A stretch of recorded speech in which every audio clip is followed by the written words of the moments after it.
गणपती बाप्पा मोरया. नमस्कार मित्रांनो, स्वागत आहे तुमचं सायन्स वाला दादा या आपल्या युट्यूब चॅनलवरती आणि समर्पण या आपल्या नवीन सायन्सच्या फ्रेश बॅच मध्ये. इथे आपण बघत असतो 2027 महाराष्ट्र बोर्ड साठी सायन्स 1 सायन्स 2 हे सेमी मीडियमच्या विद्यार्थ्यांसाठी, विज्ञान भाग 1 आणि विज्ञान भाग 2 हे मराठी मीडियमच्या विद्यार्थ्यांसाठी free hand written notes, IMP questions, IMP topics, previous year questions आणि फ्री स्टडी मटेरियल हा तुम्हाला अवेलेबल करून दिला जातो सायन्स वाला दादा या आपल्या दोनही व्हॉट्सअप ऑफिशियल ग्रुपवरती. दोनही ग्रुप 1025 मुलांच्या लिमिटमुळे फुल झालेले आहेत. मराठी मीडियमचे देखील ग्रुप फुल झालेले असतील आतापर्यंत, I hope so. Telegram channel वर बिंदास तुम्ही कितीही मुलं जॉईन होऊ शकतात. जे नवीन मुलं आहे त्यांनी टेलिग्राम चॅनलवर जा, वेळोवेळी नोट्स आणि सगळ्या गोष्टींचा प्रॉपर पद्धतीने फायदा करून घ्या. आणि तुम्हाला माहितीये आपण बघत आहोत सायन्स 2 चा चॅप्टर नंबर 3 लेक्चर नंबर 2. मंगळवार, गुरुवार, शनिवार यावेळी लेक्चर होत असतं. आज वार गुरुवार, one of the most important interesting lecture, जे म्हणतो ना आपण जिसका तुम्हें था इंतजार वो घड़ी आ गई है. कारण आज आपण बघणार आहोत sexual reproduction in human being. आपल्या सगळ्यात महत्वाचा टॉपिक आहे पोरांनो आजचा. आणि आय होप सो की मी जसं मला सांगितलं होतं की जास्तीत जास्त मित्रांपर्यंत व्हिडिओ पोहोचवा. आणि मला असं वाटतं की आज जास्तीत जास्त हा व्हिडिओ व्हायरल व्हायला पाहिजे, प्रत्येक मुलापर्यंत पोहोचला पाहिजे. बघा मित्रांनो, व्हिडिओच्या सुरुवातीलाच एक गोष्ट सांगून देतोय, बाबा रे हेडफोन असतील ते बोळे घ्यायचे, कानात टाकायचे आणि मग व्हिडिओ बघायचा. कारण की आज मी एक सेन्सिटिव्ह टॉपिक शिकवायला जातोय मुलांनो. बघायला गेलं तर हा सेन्सिटिव्ह नाही, पुस्तकात छापलाय, पुस्तकात आलाय, म्हणजे तुम्ही त्या वयात आलेले की तुम्हाला हे शिकवणं हे फार इम्पॉर्टंट आहे. आणि महत्वाची गोष्ट मला माहिती, बऱ्याच मुलांना तर ऑलरेडी माझ्यापेक्षा जास्त कल्पना आहे या बाबतीत. त्यामुळे मी एकदम क्लिअरली जे आहे तसं तुम्हाला सांगणार आहे बाबा रे, अजिबात नाही. कारण बघा, मी जर तुम्हाला इन डिटेल जे पुस्तकात आहे चांगलं शिकवलं, तुम्ही काय म्हणणार, दादाला तर खूपच जास्त माहिती आहे. जर मी तुम्हाला अर्ध वरच्यावर शिकवलं, तुम्ही काय म्हणणार, हे दादाला तर काहीच माहित नाहीये. म्हणजे काय, दोघी साईडने कार्यक्रम दादाचाच असो. सीधी बात, नो बकवास. सुरुवात करूया आपल्या चॅप्टरला, sexual reproduction in human being. बघा पोरांनो, असा एक चॅप्टर आहे जो तुमच्या क्लासेसमध्ये, तुमच्या स्कूलमध्ये, व्हॉट एव्हर तुम्ही जिथे कुठे शिकत आहात, मी तुम्हाला दाव्याने आणि गॅरंटीने सांगतोय, ज्या पद्धतीने तुमच्या आज कन्सेप्ट क्लिअर होतील, सगळे डाऊट क्लिअर होतील ना, ते कुठेच मोस्टली नसतील झाले. आणि झाले असतील तर व्हेरी गुड. कारण बरेच शिक्षक, टीचर्स लोक सुद्धा लेक्चर्स बघतात, पर्सनली कॉन्टॅक्ट करतात, सायन्स वाला दादाच्या टीम सोबत डिस्कस करतात. पण मी शेवटपर्यंत ठाम आहे, माझ्या पोरांना, तळागाळातल्या मराठी मुलांना शेवटपर्यंत फ्रीली लेक्चर पोहोचतील, हा तुमच्या दादाचा वादा आहे. बाकी तिकडे काही झालं तर मला फिकर नाही कुठल्या गोष्टीची. पण त्या बदल्यात तुम्हाला काय करायचं आहे, जास्तीत जास्त मित्रांपर्यंत आपला व्हिडिओ शेअर करायचा आहे. चलो सीधी बात, नो बकवास. सुरुवात करूया आपल्या चॅप्टरला, मेल आणि फिमेल. दादा sexual reproduction in human being बघतोय तर मेल आणि फिमेल आलेच पाहिजे. मग मेलच्या असे कुठले कॅरेक्टरिस्टिक्स येतात, फिमेलच्या कुठल्या कॅरेक्टरिस्टिक्स येतात, ते आपल्याला बघायचं आहे पोरांनो. तर मेल मधून येतात स्पर्म. मेल मधून काय येत असतात, स्पर्म. फिमेल मधून येतात ओवम, एक्सेल. मला पोरं म्हणतील, विचारतील, दादा स्पर्मच्या पुढे हा एन का आहे रे. एन म्हणजे number of chromosome. Lecture number 1 मध्ये मी तुम्हाला सांगितलंय, मंगळवारच्या लेक्चर मध्ये. यामध्ये पोरांनो तुम्हाला सांगितलं की क्रोमोझोमचा जो नंबर आहे हा 23 असतो. किती रे, 23च्या पेअर मध्ये असतात क्रोमोझोम्स, मेलमध्ये, फिमेलमध्ये. मग आता स्पर्म आणि ओवम मीटिंग होणार. काय होणार, मीटिंग. मीटिंग झाल्यानंतर हॅप्लॉइड, हे जे 23 क्रोमोझोम्स आहे हे हॅप्लॉइड आहे, एन नंबर ऑफ आहेत, यांचं फ्युजन होईल, एकमेकांना भेटतील आणि मग फायनली होतं फर्टिलायझेशन. मेल मधून स्पर्म येतात, फिमेल मधून ओवम, एक्सेल होतं, फ्युजन, युनियन होतं आणि फॉर्म होतं फर्टिलायझेशन. काय होतं रे तयार, फर्टिलायझेशन होतं. मग पुढे काय होतं पोरांनो, पुढे याचं तयार होतं झायगॉट. 2n. 2n म्हणजे काय रे, डिप्लॉइड झायगॉट. 46 नंबर ऑफ क्रोमोझोम येतात, 23 मेल मधून, 23 फिमेल मधून आणि फायनली 46 नंबर ऑफ क्रोमोझोम्स तयार होता आणि सगळी प्रोसेस तयार झाल्यानंतर एक एम्ब्रियो तयार होतो आणि जिथे एक छोटस गोंडस असं बाळ तयार होतं.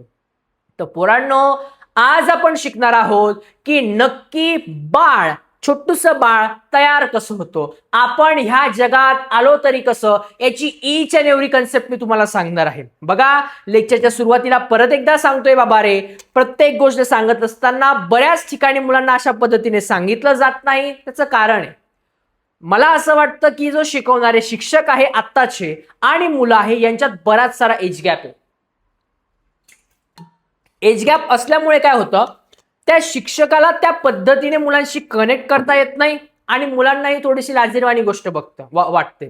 आणि बऱ्याच शिक्षकांना वाटत असतं की आपण असं बोललो तर मुलं काय विचार करतील, मुलं एकमेकांमध्ये काय गॉसिप्स करतील. अजिबात नाही पोरांनो, ही गोष्ट शिकण्यासाठी चांगली शिकून घ्या, महत्वाची गोष्ट आहे. बघा आता एम्ब्रियो, दादा आहे ना, when dada is here, why to fear, oh my dear, तुमचं लक्ष इज हियर. एम्ब्रियो, बाळ कसं तयार होतं. चला पोरांनो, सुरुवात करूया. महत्वाची गोष्ट आहे, sexual reproduction in human being मध्ये आपण सगळ्यात आधी शिकणार आहोत पोरांनो human male reproductive system. 3 marks साठीचा महत्वाचा प्रश्न आहे. ह्युमन मेल रिप्रोडक्टिव्ह सिस्टीम ही अशा पद्धतीची रिप्रोडक्टिव्ह सिस्टीम आहे. या रिप्रोडक्टिव्ह सिस्टीमला बघितल्यावर एक डायलॉग आठवतो, जसं दिसतं तसं नसतं म्हणून जग फसतं. दिसतं तसं नाहीये. बघा आता पोरांनो, ही पूर्ण ह्युमन मेल रिप्रोडक्टिव्ह सिस्टीम खूप इम्पॉर्टंट आहे. माझ्या पोरांना एक गोष्ट समजली आहे की मेल मधून कुठले कॅरेक्टर्स येतात रे, स्पर्म येतो. मग मेल मधून हा जो स्पर्म तयार होत असतो, येतो, हा नक्की कुठे असतो दादा मेलच्या शरीरामध्ये, कुठे प्रेझेंट असतो, कुठे तयार असतो. तर बघा पोरांनो, स्कॉर्टम दिसते तुम्हाला, स्कॉर्टम. या स्कॉर्टमच्या वर बसल्या असतात टेस्टिस. काय प्रेझेंट असतात रे, टेस्टिस प्रेझेंट असतात. हे स्कॉर्टम हे पाउच लाईक स्ट्रक्चर आहे. कसं स्ट्रक्चर असतं याचं, पाउच लाईक स्ट्रक्चर आहे. या पाउच लाईक स्ट्रक्चर मध्ये टेस्टिस प्रेझेंट आहेत, 2, left side testis, right side testis. मग या ज्या टेस्टिस आहे, या टेस्टिस मध्ये तयार होतात स्पर्म. कोणी विचारलं स्पर्म कुठे तयार होता, टेस्टिस मध्ये. कसे तयार होतात दादा, तर बघा हो दादा, ही जी टेस्टिस आहे हिच्यामध्ये स्पर्म तयार होत असतात. यासाठी टेस्टिस मध्ये कुठे प्रेझेंट आहे, स्कॉर्टम वर प्रेझेंट आहे. टेस्टिस मध्ये काय प्रेझेंट असतात, सेमिनिफेरस ट्युब्युल्स प्रेझेंट आहे. दादा सेमिनिफेरस ट्युब्युल्स म्हणजे काय रे, डायग्राम दिसते पोरांनो. ह्या डायग्राम मध्ये अनेक सारे सेमिनिफेरस ट्युब्युल्स असतात, नंबर ऑफ सेमिनिफेरस ट्युब्युल्स असतात. हे सेमिनिफेरस ट्युब्युल्स जे आहे हे फॉर्म करतात स्पर्मला. कोणी विचारलं स्पर्म कुठे फॉर्म होतं, कोणाद्वारे होतं, सेमिनिफेरस ट्युब्युल. कोणाद्वारे रे, सेमिनिफेरस ट्युब्युल. मग या टेस्टिस मध्ये फॉर्म होतात स्पर्म. कुठे फॉर्म होतात स्पर्म, टेस्टिस मध्ये फॉर्म होतात. बघा आता स्पर्म तयार झालेले आहे, पण आता यांना काय बाहेर पडायचंय. स्पर्मला काय व्हायचंय, बाहेर पडायचंय. मग बाहेर पडण्यासाठी काय रस्ता पाहिजे, जसं की पाणीला आपल्याला कुठे पाठवायचं असेल आपण काय नळीचा वापर करतो. तर ह्युमन मेल रिप्रोडक्टिव्ह सिस्टीम मध्ये ही जी नळी आहे, ही नळी म्हणजे आहे व्यास डिफरन्स. काय आहे रे राजा, व्यास डिफरन्स. जे स्पर्म टेस्टिस मध्ये तयार होता ते या व्यास डिफरन्स द्वारे बाहेर पडतात. कशाद्वारे बाहेर पडतात, व्यास डिफरन्स. बघा नीट, जे काही रेटे टेस्टिस आहे, रेटे टेस्टिस म्हणजे काय, ह्या 2 टेस्टिस प्रेझेंट आहे. याच्यामध्ये काय तयार होतं, स्पर्म तयार होतो. कोणाच्या मदतीने तयार होतो, सेमिनिफेरस ट्युब्युल्सच्या मदतीने तयार होतं. मग ह्या सेमिनिफेरस ट्युब्युलच्या मदतीने तयार झाल्यानंतर हे स्पर्म बाहेर पडतं. बाहेर कशा थ्रू पडतं दादा, तर व्यास डिफरन्स द्वारे. मग कोण येतं रे राजा, व्यास डिफरन्स येतो. मग आता व्यास डिफरन्स पर्यंत आले, स्पर्म तयार झालेले आहे. पण या स्पर्मला जायचं कुठे आहे, फिमेल रिप्रोडक्टिव्ह ऑर्गन पर्यंत. कुठे, फिमेल पर्यंत पोहोचायचंय ना. प्रवास लांबचा आहे. प्रवास कसा आहे, लांबचा आहे. मग प्रवास लांबचा असेल तर त्याला काय, काही ना काही शस्त्रास्त्र, प्रोटीन, हार्मोन्स घेऊन जावे लागणार आहेत. कारण का माहितीये का, फिमेलच्या रिप्रोडक्टिव्ह ऑर्गन मध्ये जेव्हा स्पर्म एंट्री मारतात, त्यांची ग्रँड एंट्री, तर ते असे नाही म्हणत आओ बच्चा, कम ऑन आ जाओ, नाही, फाईट होते तिथे. मोठा भांडण होतं तिथे. मग हे भांडण होत असताना काय रे पोरांनो, या गोष्टीसाठी प्रोटीन हार्मोन्स ताकदवर पाहिजे. ही ताकद कुठून मिळत असते रे बाबा, ते या हार्मोन्स मधून मिळते. मग हे हार्मोन्स कोणकोणते आहे जे प्रोटीन देतात, अशा काही ग्लँड आहेत. काय आहे रे, ग्लँड आहे. तर बघा पोरांनो, सगळ्यात पहिली ग्लँड येते सेमिनल व्हेसिकल ग्लँड. माझ्या पोरांना कोणी विचारलं ह्युमन मेल रिप्रोडक्टिव्ह सिस्टीम मध्ये कोणकोणत्या ग्लँड आहे, तर तुम्हाला उत्तर द्यायचं आहे सेमिनल व्हेसिकल ग्लँड. कोणती ग्लँड रे, सेमिनल व्हेसिकल ग्लँड. नंतर कोण येतं, प्रोस्टेट ग्लँड. कोणती ग्लँड, प्रोस्टेट ग्लँड. नंतर कोण, कॉप्रस ग्लँड. नंतर कोण येतं रे, कॉप्रस ग्लँड. बघा पोरांनो, तुम्हाला फिल इन द ब्लँक्स मध्ये किंवा तुम्हाला जोड्या लावांमध्ये व्हॉट एव्हर ठिकाणी एमसीक्यू पॉइंट ऑफ व्ह्यू ने विचारू शकतात, मेल रिप्रोडक्टिव्ह सिस्टीम मध्ये कुठल्या कुठल्या ग्लँड प्रेझेंट आहे. माझे पोरं काय सांगतील, seminal vesicle gland, prostate gland, Cowper's gland. Seminal vesicle gland, prostate gland, Cowper's gland. Repeat repeat, डोक्यात फीट. जे गोष्टी बोलतोय रिपीट करा. रिपीट केले, नवीन नाव आहे ना राजा, नवीन नावं लक्षात राहतील का, अजिबात नाही. माझ्या पण नव्हते लक्षात राहत. मग काय, रिपीट केले, मी रिपीट केले, माझ्या लक्षात राहिले, तुम्ही रिपीट करा, तुमच्या लक्षात राहतील. आता हे जे ग्लँड आहे दादा, ग्लँड वाईट शब्द दादा, वाईट बोलतो तू. नाही रे बाबा, ग्लँड म्हणजे प्रोटीन्स हार्मोन्स घेतात. दादा का रे, बघा पोरांनो, फिमेल रिप्रोडक्टिव्ह सिस्टीम मध्ये जेव्हा स्पर्म एंट्री मारतील तर ते असे म्हणतील का, आओ बच्चा कमॉन. ते स्वागताला उभे का तिथे, नाही भांडणाला उभे आहेत. ते म्हणतात अरे जे क्रोमोझोम्स येणार आहेत, जे स्पर्म येणार आहे, तो काही साधा सुद्धा स्पर्म नाही पाहिजे, त्याच्यात खूप ताकद पाहिजे, प्रोटीन पाहिजे, मग बाळ तयार व्हायला पाहिजे. मग ते काय, त्यांच्यासाठी भांडणं होतील. मग इकडून हे काय म्हणतात, सेमिनल व्हेसिकल म्हणतात अरे बच्चा स्पर्म माझ्याकडून काहीतरी प्रोटीन घे. प्रोस्टेट काय म्हणतो स्पर्मला, माझ्याकडून प्रोटीन घे. कॉप्रस ग्लँड काय म्हणतो, माझ्याकडून काय प्रोटीन घे. ह्या सगळ्या ज्या ग्लँड आहेत यांच्याकडून प्रोटीन पूर्ण शक्तिशाली बनवतात स्पर्मला. आणि ज्यावेळेस हे जेवढे पण स्पर्म आणि या जेवढ्या ग्लँड आहे एकत्र येतात, स्पर्म प्लस ऑल ग्लँडचं सिक्रेशन, याला आपण म्हणतो सिमेन. काय म्हणतो रे पोरांनो, सिमेन म्हणतो. काय म्हणतो रे राजा, सिमेन म्हणतो. इजॅक्युलेट हे बाहेर पडतं कोणाद्वारे, पेनिसद्वारे. पेनिस म्हणजे काय, एक्सटर्नल जेनिटेलिया. पेनिस म्हणजे काय रे, एक्सटर्नल जेनिटेलिया. एक असा मेलचा रिप्रोडक्टिव्ह ऑर्गन ज्याच्यातून स्पर्म म्हणजे सिमेन बाहेर पडतं. बघा माझ्या पोरांना समजलंय, स्पर्म तयार कुठे होत असतात रे, टेस्टिस मध्ये. टेस्टिस मध्ये काय प्रेझेंट असतात रे, सॉरी पोरांनो, रिटे टेस्टिस. टेस्टिस मध्ये काय प्रेझेंट असतात, सेमिनिफेरस ट्युब्युल्स प्रेझेंट असतात. हे सेमिनिफेरस ट्युब्युल्स काय तयार करतात रे, स्पर्म तयार करतात. हे स्पर्म बाहेर कुठून पडतात, व्यास डिफरन्स मधून. कुठून बाहेर पडतात, व्यास डिफरन्स मधून. या व्यास डिफरन्स मधून ज्यावेळेस स्पर्म बाहेर पडतात त्यावेळेस हे काय म्हणतात, प्रवास कसा आहे, लांबचा आहे. मग लांबच्या प्रवासासाठी काय घेऊन जातात, ग्लँड घेऊन जातात, वेगवेगळे हार्मोन्स प्रोटीन्स घेऊन जातात. आणि शेवटी हे काय होता, इजॅक्युलेट होता, बाहेर पडता. कुठल्या फॉर्म मध्ये, सिमेन फॉर्म मध्ये. कुठल्या फॉर्म मध्ये, सिमेन. सुरुवातीला स्पर्म, ते शेवटी काय होता, सिमेन. आता आपले हे जे कर्णअर्जुन आहे, सिमेन, हे तयार झालेले आहेत. कारण का, यांना आता मिळवायची आहे ग्रँड एंट्री. यांना काय मिळवायची आहे, ग्रँड एंट्री. पण ही ग्रँड एंट्रीला जाण्या अगोदर खरं खरं सांगा, ही मेल रिप्रोडक्टिव्ह सिस्टीम एकदम डोक्यात फिट आहे की नाही पोरांनो. स्पर्म तयार कुठे होतात, जातात कसे आणि बाहेर कसे पडणार आहेत, कुठले कुठले प्रोटीन्स हार्मोन्स परिपक्व बनलेला आहे, ताकदवर बनलेला आहे आता स्पर्म. मग एक फॅक्ट आता जाणून घेऊयात, काही इंटरेस्टिंग फॅक्ट आहेत. बघा इंटरेस्टिंग फॅक्ट मध्ये सगळ्यात पहिले एपिडिडायमिस. एपिडिडायमिसची जी लेंथ आहे ती आहे पोरांनो 6 मीटर. किती आहे, 6 मीटर. स्पर्मची जी लेंथ आहे ही आहे 60 मायक्रोमीटर. किती आहे स्पर्मची लेंथ, 60 मायक्रोमीटर एवढी लेंथ आहे. डिस्टन्स जे स्पर्म ट्रॅव्हल करतो मेल रिप्रोडक्टिव्ह सिस्टीम पासून फिमेल रिप्रोडक्टिव्ह सिस्टीम पर्यंत जेवढं डिस्टन्स ट्रॅव्हल करतो हे आहे 6.5 मीटर. नॉट अ जोक, खूप मोठा प्रवास आहे. प्रवास कसा आहे, मोठा आहे, लांबचा आहे. आणि हा लांबचा प्रवास करण्यासाठीच वेगवेगळ्या ग्लँड होत्या, प्रोस्टेट ग्लँड, कॉप्रस ग्लँड. या सगळ्या ज्या ग्लँड आहे पोरांनो, यांनी काय सेमिनल व्हिसिकल ग्लँड, या सगळ्या ग्लँडने मिळून प्रोटीन्स हार्मोन्स दिले स्पर्मला, त्याचं रूपांतर झालं सिमेन मध्ये, आणि आता semen ready to fire female reproductive system मध्ये जाण्यासाठी. आणि आता मेल रिप्रोडक्टिव्ह सिस्टीम आपण पूर्णपणे कव्हर केली आहे. आता आपण एंटर करत आहोत फिमेल रिप्रोडक्टिव्ह सिस्टीम मध्ये. कुठे एंटर करतोय? फिमेल रिप्रोडक्टिव्ह सिस्टीम मध्ये. आता फिमेल रिप्रोडक्टिव्हचे वेगवेगळे जे ऑर्गन्स आहे, या ऑर्गनचे नावं कोणकोणते ते नक्की लक्षात ठेवा. बघा, सगळ्यात पहिले बॉटमला काय आहे? वजायना आहे. काय आहे रे? वजायना. मिडल मध्ये कोण आहे? युटेरस. पोरांनो, युटेरस ही एक अशी जागा आहे जिथे सगळ्यात पहिले एम्ब्रियोचं फॉर्मेशन होतं. म्हणजे आपण ज्यावेळेस लहान बेबी असतो ना, त्यावेळेस आपलं फॉर्मेशन ह्या युटेरस मध्ये होत असतं.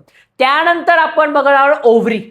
ओव्हरी म्हणजे काय? जसं मेल मध्ये स्पर्म प्रेझेंट आहे की नाही राजांनो, तसं फिमेल मध्ये एक सेल ओवम प्रेझेंट असतो. आणि हा जो ओवम आहे हा बाहेर पडतो. मग दादा, हा जो ओवम आहे हा कुठे बाहेर जातो? हा येतो ओव्हिडक्ट मध्ये. कुठे येतो रे? ओव्हिडक्ट मध्ये. बघा, कुठे येतो? ओव्हिडक्ट मध्ये. मग पोरांनो, हे ज्या ओव्हरीज मध्ये, हे ओव्हिडक्ट मध्ये काय येतं? ओवम म्हणजे एक सेल. बघा कस काय, हा जो एक सेल आहे हा ओव्हरीमध्ये प्रेझेंट असतो आणि हा ट्रान्सफर होत असतो कुठे रे? ओव्हिडक्ट मध्ये. आणि ओव्हिडक्ट मध्ये येऊन हा वाट बघतो, कर्ण अर्जुन आएंगे, स्पर्म जैसे कर्ण अर्जुन आएंगे, हा ओव्हिडक्ट मध्ये जाऊन वाट बघतो.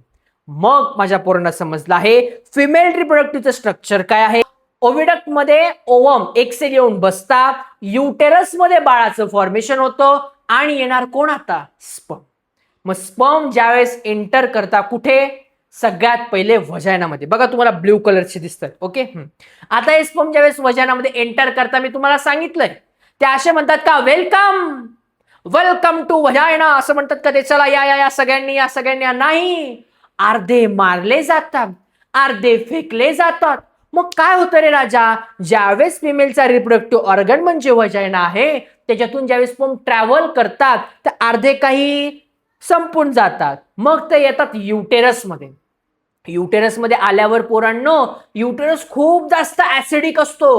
हे ऍसिडिक मधून सगळे स्पर्म नाही जात, काही स्पर्म इथे सुद्धा मरून जातात. ही लढाई आहे. मी तुम्हाला सांगितलं, प्रवास लांबचा आहे. तिथे काही वेलकम नाही होणार आहे, भांडण होणार आहे प्रॉपर. मग काय होता? याच्यातले काही स्पर्म हे ओव्हिडक्ट जवळ येतात. ओव्हिडक्ट मध्ये कोण आहे? ओवम एक सेल बसलेला आहे, जो वाट बघतोय, आएंगे मेरे कर्ण अर्जुन आएंगे. आणि मग फायनली हे सगळे स्पर्म या ओव्हिडक्ट वरती, त्या ओवम मध्ये एक सेल मध्ये जाण्याचा प्रयत्न करतात. म्हणजे करोडो स्पर्म येतात, त्यापैकी काही हजारो किंवा काही हजारांमध्ये जे स्पर्म आहेत, लाखोंमध्ये स्पर्म आहेत, हे ओव्हरीमध्ये ज्या तुमच्या युटेरस मध्ये चालल्या जातात, मरतात. आणि हजारशे काही काही म्हणजे 100-200 जे काही शेकड्याभर जे स्पर्म आहेत, हे फक्त ओव्हिडक्ट मधल्या ओवम वर येऊन बसतात. आणि तुम्हाला एक सांगू पोरांनो, हे जेवढे स्पर्म येतात यांच्यापैकी फक्त एक स्पर्म, एक सिमेन हे एंटर करतं तुमच्या ओव्हम किंवा एक सेल मध्ये. विचार करा, प्रवास किती मोठा लांबचा आहे, किती मोठी लढाई लागते. ही शर्यत आहे, या शर्यतीत हारता कामा नये. एवढी मोठी शर्यत आहे. एक स्पर्म. दादा, 2 स्पर्म गेल्यावर रे सांगणार ट्विन्स कसे होतात ते पण सांगणार आहे. पण एक स्पर्म हा या ओव्हिडक्ट मध्ये असणाऱ्या ओवम मध्ये एंटर करतो, आणि कॉंग्रॅच्युलेशन्स, जिलेबी वाटा मुलगी झाली, पेढे वाटा मुलगा झाला, असं म्हणण्याची वेळ. मस्त जिलेबी पेढे खायचे, एन्जॉय करायचा. मग पोरांनो, आता तुमच्यासाठी काही महत्वाचे काही प्रश्न आहेत. मी तुम्हाला काय सांगितलं हे एंटायर गोष्टीमधून? मेल रिप्रोडक्टिव्ह सिस्टीम, स्पर्म तयार कुठे होतात, ट्रॅव्हल कसे होतात, कोणकोणत्या ग्लँड घेतात, फिमेल मध्ये एंटर करतात, वाट कोण बघतो? ओव्हिडक्ट मध्ये ओवम वाट बघतं. सगळेच जातात का? अजिबात नाही. नंबर ऑफ थोडेसेच जातात, त्याच्यापैकी एक एंटर होतो ओवम एक्सेल मध्ये, फर्टिलायझेशन होतं, आणि फायनली बेबी तयार होतो. यानंतर 1 ते 9 महिने आपली आई आपल्या पोटात आपल्याला वाढवत असते. जस्ट इमॅजिन, एवढा प्रवास झाल्यानंतर सुद्धा जी आई आहे पोरांनो, एका बाळाला, म्हणजे जस्ट इमॅजिन करा ना तुम्ही, एक गोळा आहे पोरांनो, पूर्ण मांसाचा गोळा. मांस म्हणजे आपली त्वचा, सॉरी, आपली त्वचा कशी पोरांनो, ह्या त्वचाचा पूर्णपणे एक पार्ट असा पूर्ण आपल्या पोटात आहे. जस्ट इमॅजिन पोरांनो, किती मोठी गोष्ट आहे. पहिल्या दिवसापासून ते 9व्या महिन्यापर्यंत ठेवणं नेक्स्ट टू इम्पॉसिबल. अशा पद्धतीने बाळाचं फॉर्मेशन होतं. मला खरं खरं सांगा, समजलंय का नाही? फास्टली. मला माहिती तुमचे बरेच प्रश्न आहेत. मी ज्यावेळेस ऑफलाईनला हे लेक्चर्स घेतलेलं आहे, पोरं म्हणायची की दादा यार शाळेत नाही रे असं एवढं सांगत आम्हाला. Don't worry, when dada is here why to fear. Oh my dear, simple मध्ये गालावरती डिंपल पडस तर. एवढं इझी पोरांनो ही गोष्ट. मग आता माझ्या पोरांना काही प्रश्न आहेत. दादा आम्हाला एक गोष्ट समजली रे, स्पर्म तयार होतो, फिमेलमध्ये ओवम तयार होता, पण हे जे ओवम आहे हे रोज ओव्हिडक्ट मध्ये येऊन वाट बघतात का? तर नाही. याचं उत्तर आहे नाही. दादा हे स्पर्म अनलिमिटेड असतात का? हो. दादा हे एक्सेल फिमेल मध्ये तयार होता, ही नक्की प्रोसेस कशी होते ती आपल्याला तर बघायची आहे. दादा हे जे एक्सेल आहे हे अनलिमिटेड असतात का? नाही. एक्सेल अनलिमिटेड राहत नाही एका ठराविक वर्षापर्यंत. या सगळ्या गोष्टी मी तुम्हाला सांगणार आहे. डोंट वरी. आता याच्यातल्या काही बेसिक काही महत्वाच्या गोष्टी समजून घेऊया ज्या पेपरसाठी कामाच्या आहेत आपल्या. बघा, गॅमेट फॉर्मेशन. आता गॅमेट फॉर्मेशन आपण बघणार आहे पोरांनो. गॅमेट फॉर्मेशन मध्ये काय काय रे राजा? तर बघा, स्पर्म आणि ovum both form by meiosis. Sperm आणि ओवम कशाद्वारे फॉर्म होतात? मिओसिस द्वारे फॉर्म होतात. माझ्या पोरांना एक गोष्ट माहिती आहे, आपल्याला काही खरचटलं लागलं, आपली जी स्किन आहे ही कशाद्वारे तयार होते? मिटॉसिस. कस काय माहिती? लेक्चर नंबर आपण शिकवलेला आहे 3rd मध्ये, सायन्स 2 चा लेक्चर नंबर 2. त्याच्यामध्ये मी तुम्हाला शिकवलंय पूर्ण गोष्टी, त्यामुळे नक्की तो व्हिडिओ बघायचा आहे तुम्हाला. पण आता स्पर्म आणि ओवम हे फॉर्म होतात मिओसिस द्वारे. कशाद्वारे फॉर्म होतात? मिओसिस द्वारे. बरं, आता स्पर्म फॉर्मेशन मेल मध्ये कशा पद्धतीचं स्ट्रक्चर असतं ते बघा. व्हेअर. महत्वाचा प्रश्न आहे, स्पर्म कुठे फॉर्म होता विचारलं जातं. 3 मार्काचे काही सब क्वेश्चन्स आहेत. म्हणजे तुम्हाला माहिती ना सब क्वेश्चन्स म्हणजे काय माहितीये का? आन्सर द फॉलोइंग हा प्रश्न आहे आपला 10वीच्या बोर्ड एक्झामला येतो. त्याच्यामध्ये एक प्रश्न त्या सब 3 क्वेश्चन असतात, त्यात विचारलं जातं. मला माझ्या पोरांना विचारलं स्पर्म फॉर्मेशन कुठे होतं? व्हेअर कुठे होतं? मेल मध्ये. पोरांनी उत्तर द्यायचं टेस्टिस मध्ये होतं. शिकले की नाही आपण? टेस्टिस. व्हेन स्टार्ट, कधी स्टार्ट होतं रे? प्युबरिटी म्हणजे काय? मॅच्युरेशन येतं. पोरांना माहितीये 12 ते 16 वर्ष या वयामध्ये आपल्या बॉडीमध्ये काही चेंजेस घडायला सुरुवात होते. काही एक्सटर्नल तर काही इंटरनल चेंजेस. एक बेसिक गोष्ट सांगतो, आपला जो घसा आहे कंठ फुटतो आपण असं म्हणतो बघा. गावाकडे बरेच लोक म्हणतात कंठ फुटलाय, आवाज घोगरा झालेला आहे. अरे अरे अरे ए बाळा, ए लक्ष दे रे इकडे. हा, कंठ फुटलाय असं म्हणतात ते. हे काय रे? प्युबरिटी. प्युबरिटी हिट होते एका पॉइंट नंतर, चेंजेस होतात. When stop? नेव्हर एव्हर, कधीच नाही. टिल डेथ, तुम्ही जोपर्यंत या जगातून जात नाही तोपर्यंत स्पर्म तुमच्या शरीरात प्रेझेंट असतात. कंटिन्युअस हो, कंटिन्यू हे स्पर्म असतात आपल्या शरीरात, टेन्शन नाही. फिमेल मध्ये काय होतं? ओवमचं फॉर्मेशन होतं. कसलं फॉर्मेशन होतं रे? ओवमचं फॉर्मेशन होतं. फीचर्स काय आहे बघा. व्हेअर कुठे फॉर्म होतं ओवमचं? ओव्हरीज मध्ये. कुठे फॉर्म होतं रे? ओव्हरीज. ट्यूब लाईक स्ट्रक्चर एक गोल बघितला ओव्हरीज मध्ये. ऍट बर्थ, जन्माला आल्यापासून 2 to 4 मिलियन इमॅच्युअर ओसाइट्स असतात. 2 ते 4 मिलियन इमॅच्युअर ओसाइट्स फिमेल मध्ये प्रेझेंट असतात जन्माला आल्यापासून. वेन स्टार्ट, पण हे शरीराच्या बाहेर कधी पडायला सुरुवात होते? प्युबरिटी. एक साधारणतः 10-12 वर्षाच्या पुढे आणि 16-17 वर्षापर्यंत मुलींना एक्सटर्नल त्यांच्या शरीरात आणि इंटरनल चेंजेस घडायला सुरुवात होते. माझ्या बऱ्याच पोरींना माहिती असेल ही गोष्ट. फ्रिक्वेन्सी 1 ओवम, एक ओवम रिलीज होतं प्रत्येक महिन्यामध्ये. ही जी ओवमची पूर्ण गोष्ट आहे पोरांनो, ही इतकी खतरनाक आणि डेंजरस गोष्ट ही आपल्या बऱ्याच मुलांना माहिती नसते. आजकालच्या बऱ्याच मुलांना ही गोष्ट माहिती आहे. ओवम रिलीज काय आहे, ज्याला आपण इन शॉर्ट मध्ये मी डायरेक्ट बोलतो, ज्याला पिरियड्स म्हणतो, जे फिमेल मध्ये येत असतात दर महिन्याला, मासिक पाळी ज्याला आपण म्हणतो, मेन्स्ट्रुअल सायकल. ह्या गोष्टी ज्यावेळेस मी तुम्हाला नेक्स्ट म्हणजे शनिवारच्या ज्या लेक्चरमध्ये शिकवेल ना, मुलींकडे बघण्याचा तुमचा दृष्टिकोन बदललेला राहील. आणि जी एक हाय लेवलची रिस्पेक्ट आहे ना, की काय पद्धतीने गोष्टी सहन करताय, इम्पॉसिबल. खतरनाक गोष्ट आहे. मी तुम्हाला सांगणार आहे, प्रत्येक गोष्ट शिकवणार आहे. मेन्स्ट्रुअल सायकल टॉपिक आहे आपल्याला आणि बोर्डला विचारला जातो हा पोरांनो. 5-5, 4-4, 5-5 मार्काला टॉपिक येतो, याच्यावर विचारतात प्रश्न. व्हेन स्टॉप, कधी स्टॉप होतं? मेनोपॉज. मेनोपॉज 45 ते 50 वर्षापर्यंत फिमेलला हे जे ओसाइट्स हे बाहेर पडत असतात. त्यानंतर फिमेल कुठल्याही बाळाला जन्म देऊ शकत नाही. याच्यावर तुम्हाला समजलं, मेल अनलिमिटेड आहे, फिमेल लिमिटेड 45 ते 50.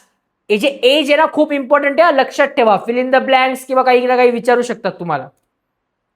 Gamete formation. मेनोपॉज म्हणजे काय दादा? बघा, फिमेल रिप्रोडक्टिव्ह सिस्टीम, जी फिमेलची रिप्रोडक्टिव्ह सिस्टीम आहे ही आयदर स्टॉप थांबते किंवा इरेग्युलर होते, रेग्युलर होत नाही. दिस इज कॉज मेनोपॉज. म्हणजे काय?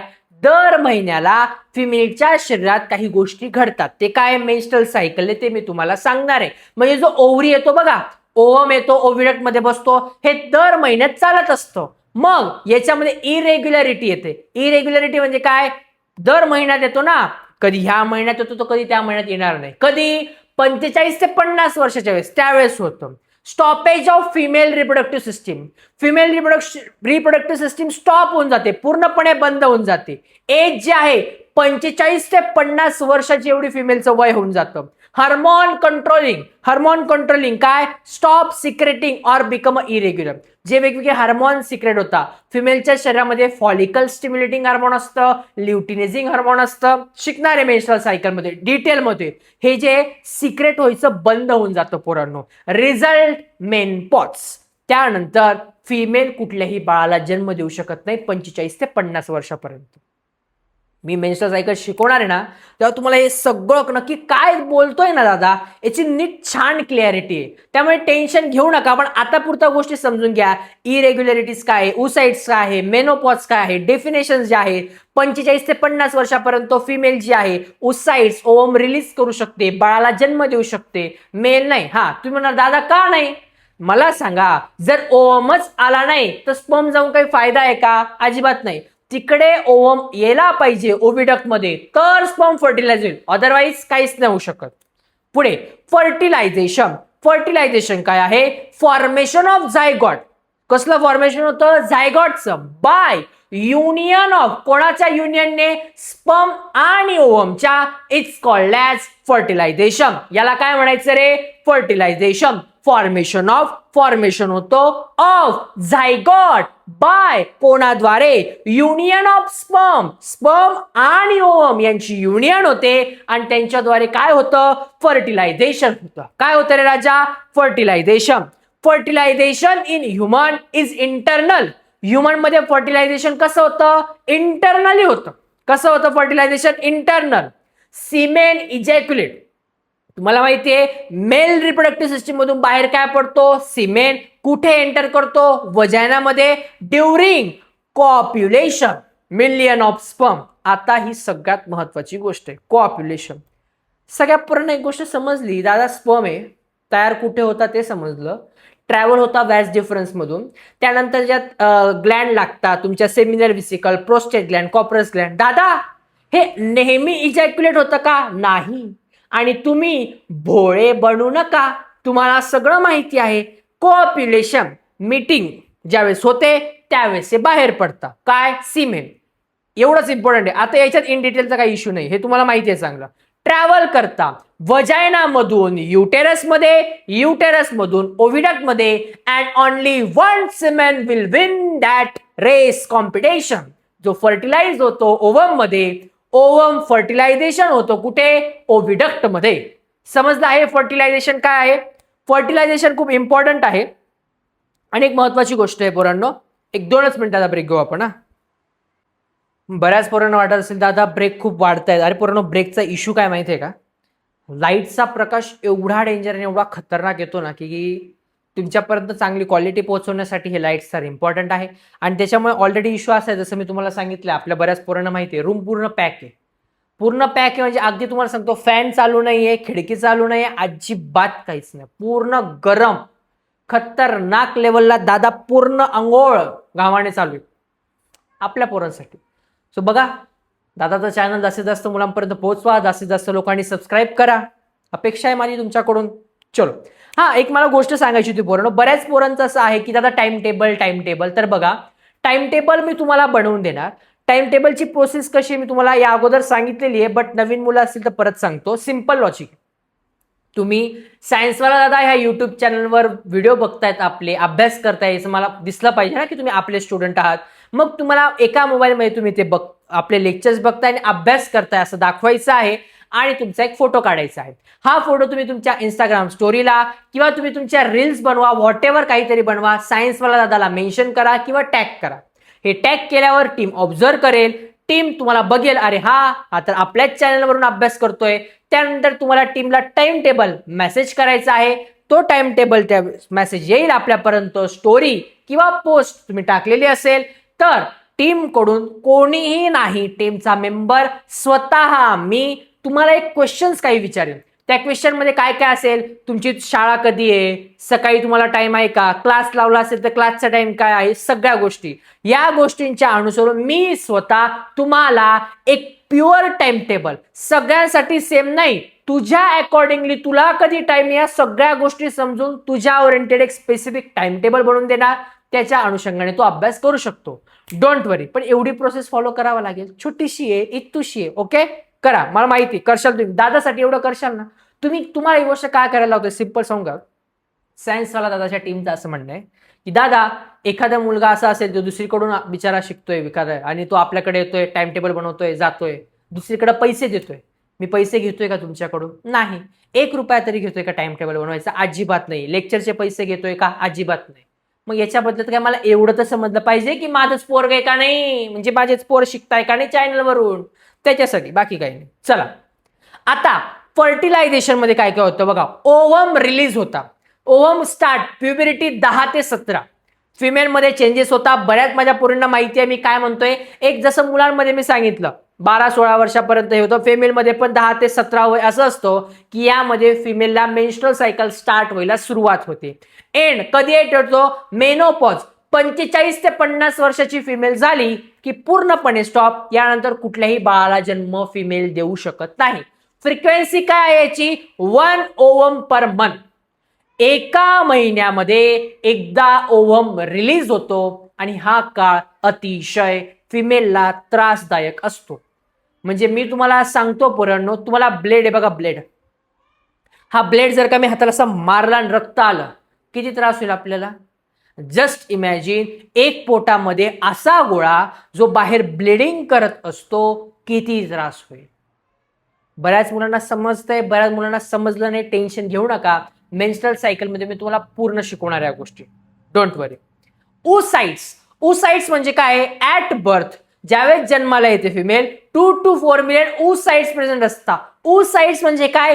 इमॅच्युअर ओव्हमचे जे सेल, इमॅच्युअर, जे पूर्ण मॅच्युअर झाले नाहीयेत, ज्यांच्यापासून बाळ होऊ नाही शकत, फर्टिलाइज नाही होऊ शकत, असे 2 ते 4 मिलियन प्रेझेंट असतात. टिल मेनोपॉज पर्यंत. कधी? मेनोपॉज, पूर्णपणे मेन्स्ट्रुअल सायकल बंद होत नाही तोपर्यंत. ऑनली फक्त 400 रिलीज होऊ शकतात. म्हणजे 400 वेळा जे मेन्स्ट्रुअल सायकल येऊ शकतं, म्हणजे oocytes रिलीज होऊ शकतात. रिमेनिंग बाकीचे काय? डिजनरेशन, संपुष्टात येणे. Sex determination in human being. आता दादा आम्हाला हे तर समजलंय की ओव्हम काय आहे, स्पर्म काय आहे, कसे येतात, तयार कसे होतात. दादा, मुलगा होणार की मुलगी होणार? दादा, जिलेबी की पेढा? काय वाटायचं आम्ही? तर बघा, मुलगा कधी होणार, मुलगी कधी होणार, हे तर आपल्याला बघायचंय. पण त्या अगोदर एक गोष्ट तुम्हाला इंटरेस्टिंग फॅक्ट सांगू का पुराण? बरेच लोक मुलगी झाली की त्या फिमेलला दोष देतात म्हणजे की त्यांना असं वाटतं की या लेडीज, म्हणजे त्या बाईमुळेच काहीतरी चुकीचं झालंय, तिच्यामुळेच मुलगी झाली वगैरे, असं त्रास देतात. प्रामाणिकपणे सांगू तर ही एक अशी प्रोसेस आहे की याच्यामध्ये कोणालाच माहित नाही मेल होईल का, म्हणजे मुलगा होईल की मुलगी होईल. पण मी आज तुम्हाला एक गोष्ट सांगणार आहे, तसं लॉजिकली बघायला गेलं तर मुलगा होईल की मुलगी होईल हे कुठल्या तरी एकावर डिपेंड असतं. कसं काय मी ते तुम्हाला सांगतोय, तुम्ही पण ओळखा. इंटरेस्टिंग आहे का नाही पोरांनो? अजिबात बोर होत नाही ना? खरं सांगा, खरं सांगा. चॅट मध्ये फास्ट फास्ट फास्ट मी वाचतो तुमच्या चॅट, नंतर सगळ्या चॅट मी वाचतो, मला आवडतं. तुम्ही जेव्हा कमेंट करता ना, दादा लेक्चर खूप छान समजलं, मग मला अजून ते, अरे वा, पोरांना समजते, पोरं आपल्या सोबत आहे, चला अजून काहीतरी चांगलं करू. ज्यावेळेस मी बघतो कधी कधी लेक्चरला जास्त व्ह्यूज जातात, मला वाटतं अरे नाही, जास्त मुलं बघायला लागले, अजून एनर्जीने शिकवलं पाहिजे. त्यामुळे जास्तीत जास्त मुलांपर्यंत शेअर करा. तर बघा पोरांनो, आता मी तुम्हाला सांगणार आहे मुलगा कधी होते आणि मुलगी कधी होते. बघा, मेल मध्ये काय प्रेझेंट आहे, स्पर्म प्रेझेंट आहे, सगळ्यांना माहिती आहे. फिमेल मध्ये oocytes प्रेझेंट आहे. आता मेल मध्ये 22 क्रोमोझोम आणि एक्स म्हणजे 23वा, 22 क्रोमोझोम आणि वाय म्हणजे 23वा, म्हणजे मेल मध्ये XY कॅरेक्टर प्रेझेंट असतात. मेल मध्ये कोण प्रेझेंट आहे, XY कॅरेक्टर. मेल मध्ये कोण प्रेझेंट आहे, XY कॅरेक्टर. फिमेल मध्ये 22 क्रोमोझोम असतात आणि एक्स 23वा असतो. फिमेल मध्ये असतो XX. फिमेल मध्ये कुठले कॅरेक्टर प्रेझेंट आहे, XX. फिमेल मध्ये कुठले कॅरेक्टर प्रेझेंट आहे, XX. माझ्या मुलांना कोणी विचारलं मेल मध्ये कुठले आहे, XY, फिमेल मध्ये कुठले आहे, XX. मग समजा मेल मधून X आला, फिमेल मधून तो Xच येणार आहे. X आला, XX आला तर काय तयार होईल, मुलगी. बघा, मेल मधून X, फिमेल मधून X, XX आला की काय होईल, मुलगी. म्हणजे इकडून 22 आणि 22 टोटल किती झाले, 44 क्रोमोझोम प्लस इकडचा X आणि इकडचा X 45, 46 बरोबर झाले का, 46 क्रोमोझोम डिप्लॉइड झायगॉट. XX आले की मुलगी होणार 100%. आता जर मेल मधून Y आला, फिमेल मधून तर Xच येणार आहे, XY आला तर काय होईल, मुलगा. XY आला तर काय होईल, मुलगा. या गोष्टीवरून तुम्हाला काय समजलं, कोणावर डिपेंडंट आहे, मुलगा होईल की मुलगी होईल, सांगा मला. Who is responsible for the sex determination of child, सांगा मला फास्टली. पहिली गोष्ट तुम्ही क्लिअर करतो, खरं तर हे कोणावरच डिपेंड नाही. मला सांगा, असं करता का, एक्स हा वाय टाकला, असं होतं का पोरांनो, नाही. मग बघा, मला सांगा मुलगी होण्यासाठी काय पाहिजे, XX. फिमेल मध्ये X आहे, मेल मध्ये X आहे. मुलगा होण्यासाठी काय पाहिजे, XY. मुलींमध्ये फिमेल मध्ये Y प्रेझेंट तरी आहे का, प्रेझेंटच नाहीये. Y कोणामध्ये, मेल मध्ये. फिमेल काही करून Xच देणार आहे, पण मेल जर X दिला तर मुलगी होईल, मेलने Y दिला तर मुलगा होईल. म्हणजे कोणावर डिपेंड आहे, समजने वालों को इशारा, कॉपी है. मेल मधून Y आला तरच मुलगा होईल ना पोरांनो. पण आपलं दोष कोणाला देतो, त्या आईला देतो, त्या बाईला देतो. आजही समाजामध्ये अनेक पोरं आहेत ना, म्हणजे बरेच ज्यावेळेस लोक म्हणतात ना की काय यार 10वीचीच तर एक्झाम आहे, एवढं कुठं मोठं एक्झाम आहे. अरे बाबा, तुम्हाला नाही माहिती, बऱ्याच अजून पण गावाखेड्यातल्या अशा पोरी आहेत ना की ज्यांना फक्त 10वी पर्यंत शिकवलं जातं आणि त्यांचे आजी आजोबा जे मरणाच्या दारावर टेकलेले आहेत, त्यांची इच्छा आहे शेवटची की आपल्या नाताचं, आपल्या नातीचं लग्न लवकर बघावं, म्हणून त्या पोरीचं लग्न करून दिलं जातं. आपल्याला वाटतंय शहरी भागात राहणाऱ्या लोकांना अजूनही त्या गोष्टीची जाणीव नाहीये, पण गावाकडे ही पद्धत अजूनही चालू आहे. आणि राजाला एक गोष्ट सांगतो, जो मुलगा शिकतो ना तो त्याला सगळ्या जबाबदाऱ्या सांभाळाव्या लागतात. ही गोष्ट जेवढी खरी आहे, पण त्या प्रत्येक पोरींना पण एक गोष्ट सांगतो की राजा रे, अभ्यास करा, मोठे व्हा, स्वतः इंडिपेंडंट राहा. कोणी आपल्याला हे नाही म्हटलं पाहिजे की यार मी माझा नवरा कमवतोय, नवऱ्याने पैसे दिले तर मी कमेल, अजिबात नाही. पोरींनो, एवढ्या शिका, एवढ्या मोठ्या व्हा ना की आपण जे आहे मुलावाल्यांच्या घरी जायला पाहिजे, मुलावाले आपल्या घरी नाही यायला पाहिजे, आपण त्यांच्या घरी जायला पाहिजे. हा बोल, हा काय काय शिक्षण झालंय तुझं, किती कमवतोस तू, घरी वगैरे काही व्यसन वगैरे का, तुला एवढी कॅपेबिलिटी पाहिजे आपल्यात. नाही तर बस आपण काही करणार नाही, अभ्यास करणार नाही, मुलंवाले येतील, तू पोहे बनवशील, पोह्यांचं ताट घेऊन जाशील, मग तो तुला म्हणेल तुझं एज्युकेशन किती, तू म्हणशील 10वी शिकली, मग तो म्हणेल मी तुला आवडतो का, तू अशी हा, हे चालेल. ह्या गोष्टी बदलायच्या असतील ना तर या पूर्ण तुमच्या हातात आहे. चलो, यानंतर हा पूर्ण चॅप्टर जो आहे याच्यातला मेन्स्ट्रल सायकलचा जो पार्ट आहे हा आपण घेणार आहे येत्या शनिवारच्या लेक्चरमध्ये. आय होप सो की तुम्हाला आतापर्यंतचा हा पूर्ण चॅप्टर जेवढा आतापर्यंत समजला आहे खूप छान समजलेला असणार आहे. पोरांनो, मंगळवार, गुरुवार, शनिवारी आपले लेक्चर असतात. मंगळवारी तुम्हाला IMP टॉपिक्स मिळतात, गुरुवारी तुम्हाला गोष्ट सांगतो बघू चला. शनिवारी तुम्हाला मस्तपैकी आपल्या प्रिव्हियस इयर क्वेश्चन्स मिळतात. नाही, शनिवारी तुम्हाला IMP नोट्स मिळतात ऍक्च्युअली, बरोबर ना टीम? येस. आणि रविवारच्या दिवशी प्रिव्हियस इयर क्वेश्चन असतात. सो डोंट वरी, गोष्ट सांगतो पण 2च मिनिटं. परत एकदा तुमचा दादा खूप थकलाय, थोडंसं दादाला फ्रेश होऊ द्या, एकाच मिनिटात कम बॅक. चलो चलो चलो चलो, गोष्ट ऐकायची की नाही पोरांनो? पहिल्या गोष्टीला तुम्ही खूप छान रिस्पॉन्स दिला, त्यामुळे अजून एक छान गोष्ट सांगणार मी तुम्हाला. फास्ट कमेंटमध्ये टाका तुम्हाला गोष्ट आवडते की नाही, आणि कमेंट टाकायची गोष्टींची. ओके, आणि तुम्हाला सुद्धा एखादी शायरी म्हणा, गोष्ट म्हणा येत असेल ना, कमेंटमध्ये टाकत जा. नेक्स्ट ज्यावेळेस लेक्चर होतील ना, त्याच्यात मी तुमचं नाव पण घेईल आणि तुमच्या कविता पण ऐकवेल. ओके, नक्की ऐकू. चलो, हा, तर गोष्टीचं असं आहे पोरांनो, बघण्याचा दृष्टिकोन आपला कसा बदलला पाहिजे ते बघा. तर एक व्यक्ती असते, त्यांना ना पॅरलाइज झालेला असतो, एक हात एक पाय त्यांचा काम करत नाही, वर्क करत नाही, आणि ते ना हे ज्यावेळेस करतो तर देवाला नावं ठेवतात, अरे देवा तू काय केलं माझ्यासोबत वगैरे, अशी बरीच नावं ठेवतात. मग ही जी व्यक्ती आहे हिला हॉस्पिटलमध्ये ऍडमिट केलं जातं. ऍडमिट असतो, एक बेड असतो, आणि शेजारच्या साईडला पण एक बेड असतो. त्या बेडच्या तिथे आणि समोरच्या साईडला एक ओपन विंडो असते. आणि हा जो माणूस आहे दररोज देवाला नावं ठेव, घरच्यांना नावं ठेव असं करत असतो. नर्स आल्या तर नर्सला तो त्रास देतो, अरे काय मला गोळ्या औषध देतात तुम्ही, असं चिडचिड सतत, काय माझं जीवन आहे, काय लाईफ आहे माझी, कंटिन्यू तो वाईट वाईट बोलत असतो. एके दिवशी शेजारचा जो बेड असतो तिथे एक नवीन पेशंट येतो. हे नवीन पेशंट तो बाबा त्याच्यावर पण चिडचिड करतो, आणि हा बघतो जो नवीन पेशंट आहे की अरे हा खूप चिडचिड करतोय. ह्या बाबाचं रोज काय असतं की हा बाबा रोज सकाळी जायचा, मस्तपैकी तो खिडकी होती त्या विंडोतून बाहेर बघायचा, आणि मस्त हसायचा, छान एन्जॉय करायचा, बघायचा, परत येऊन बसायचा. आता हे जे आपले आजारी बाबा ज्यांना पॅरालाइज झालं ते बघतात.